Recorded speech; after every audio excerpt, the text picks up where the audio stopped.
Hi, I'm Faith Christine T. Victoria. I'm discussing about the carbon transmitter. A carbon transmitter is found in a telephone headset, in a transmitter or microphone, which produces an electric copy of a user voice and a receiver, which duplicates the voice of the person on the other end of the line.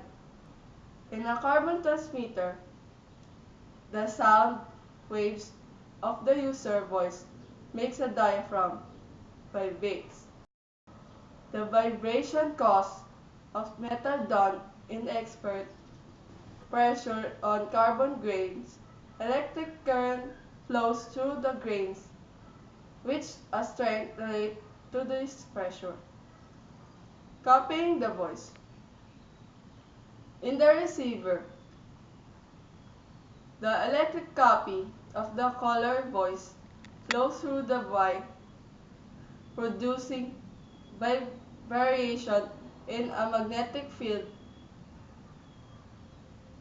of an electromagnet. As a result, a permanent magnet vibrates a diaphragm, generating sound like those of the voice. Bye! No.